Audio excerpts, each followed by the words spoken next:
Okay, so today we are diving into a topic that's just heavy with history, economics, and, well, maybe even a sense of destiny, Mm. migration. Mm. But we're not really sticking to the usual headlines here. Yeah. We're zooming right in on a quieter, but honestly quite striking transformation. It's happening up in northwestern Spain.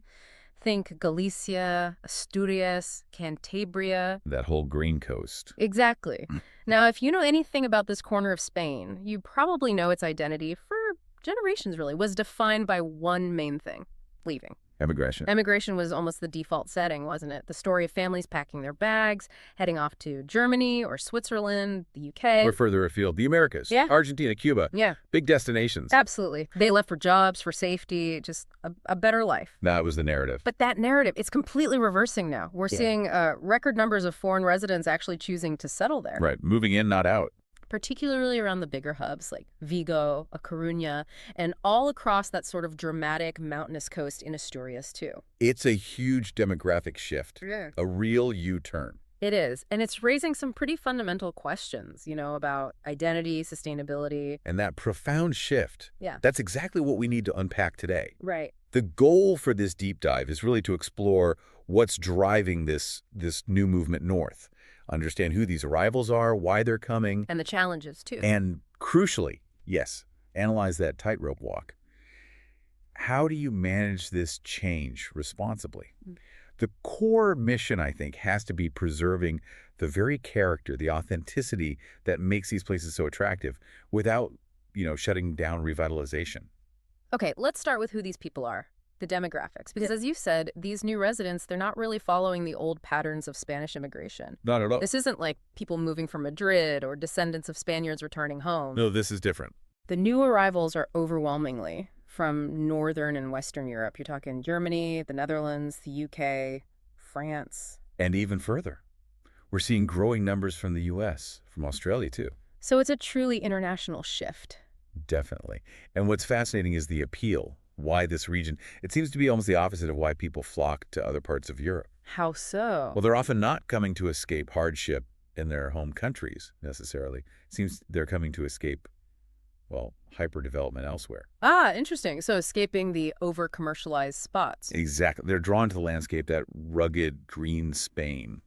They talk about the calmer, slower pace of life. Mm, And this feeling, this quite palpable sense of regional authenticity. something harder to find now. Increasingly rare, yeah. They're looking for a version of European life that maybe feels a bit lost elsewhere, less industrialized, less commercialized. Okay, that distinction, escaping commercialization, that feels key because, Spain's obviously no stranger to foreign residents. Oh, absolutely not. We see huge numbers pouring onto the Mediterranean coast every year.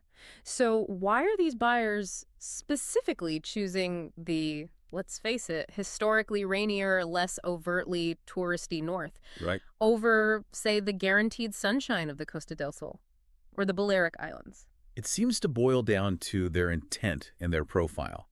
This just isn't the typical resort buyer. Okay. The person looking at property in Galicia or Asturias, descriptions often use the term northern buyer. They're seen as quieter, maybe more independent. And more likely to integrate. Significantly more inclined, it seems, to integrate into the local communities, learn the language, that sort of thing. Right. The key distinction people make is that they seem to be seeking connection, not exclusivity.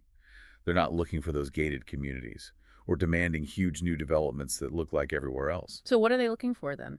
They actively prefer restoration projects. No. Old stone houses, sometimes whole abandoned hamlets, properties that need, deeper innovation. So investing in the existing fabric. Exactly. Yeah. Their investment feels focused on revitalization, not just pure speculation or quick consumption. Okay, but hang on. If they're so quiet and integration-minded, why are some locals worried? You'd think saving an abandoned village would be, universally welcomed. Well, that skepticism is understandable.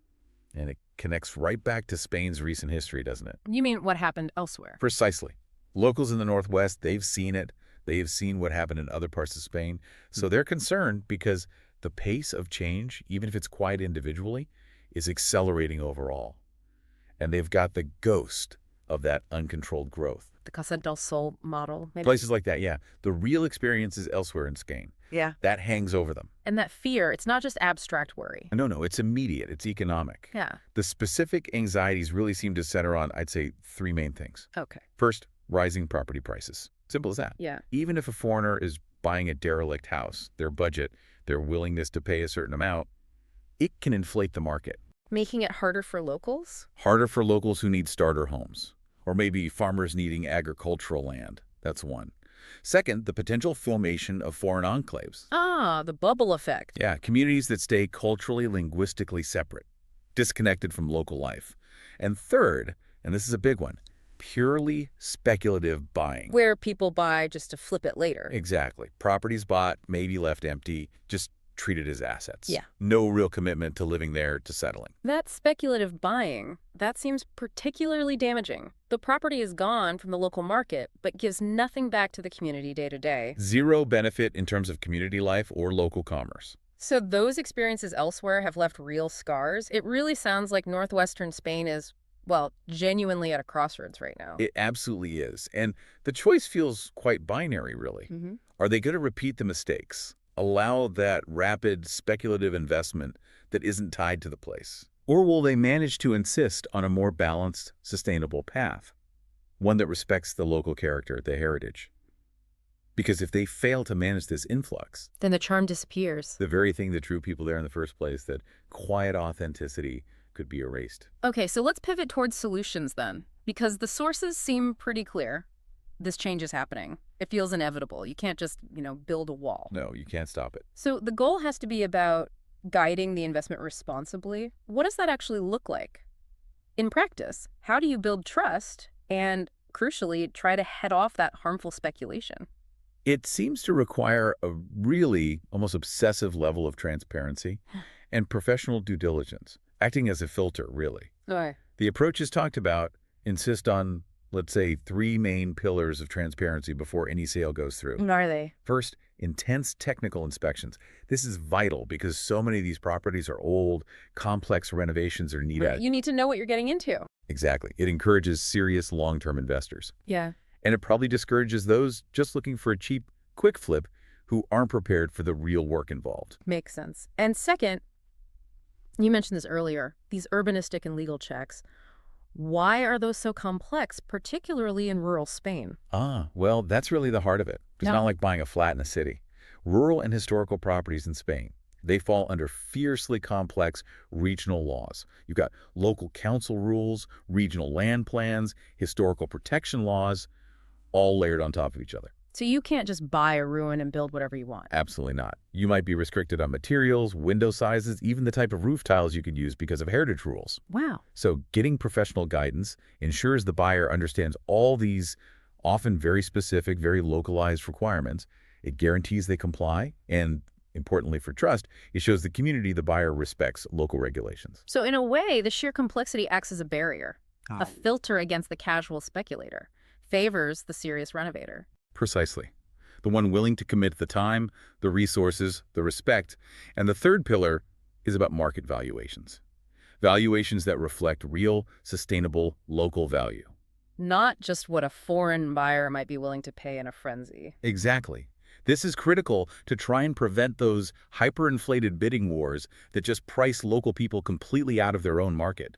If the appraisal is grounded in local economic reality, not international hype, well, it helps stabilize growth, protects locals. So this whole professional approach, inspections, legal checks, realistic valuations, it's about building bridges. Building bridges of trust between the buyer, the seller, the local professionals, and the wider community. Let's talk about the flip side then, the potential positives. And it's a big if this influx is managed carefully, respectfully.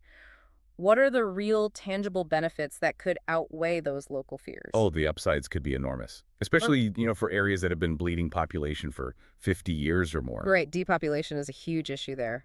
Huge.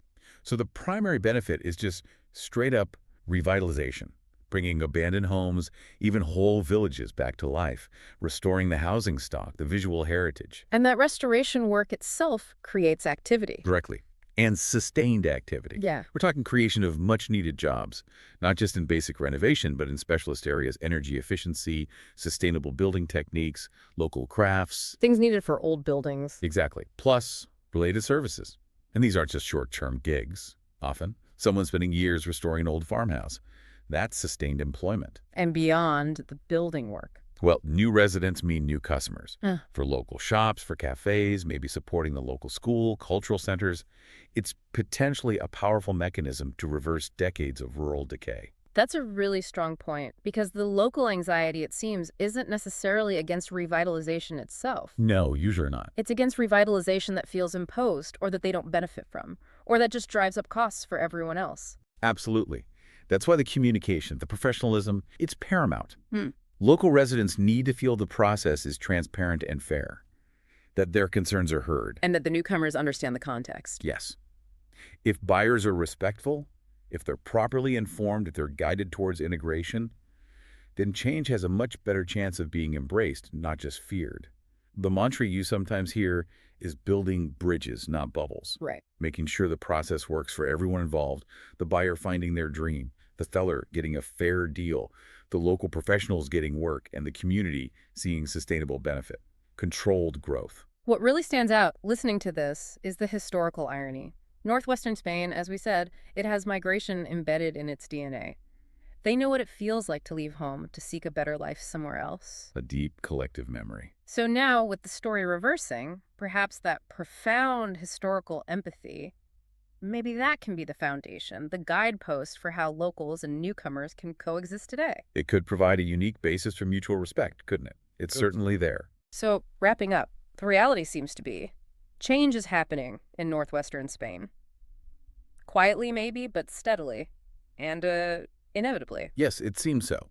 And the lesson from Spain's other coasts isn't that change itself is inherently bad. It's that unmanaged change, speculative change, can lead to irreversible loss of identity. So insisting on responsible guided growth, that feels like the only way this part of Spain can actually remain what drew people there in the first place. Right. You know, authentic, natural, deeply human. Which leads to the final thought, perhaps. Yeah, the ultimate question, maybe for you, the listener, to ponder is this.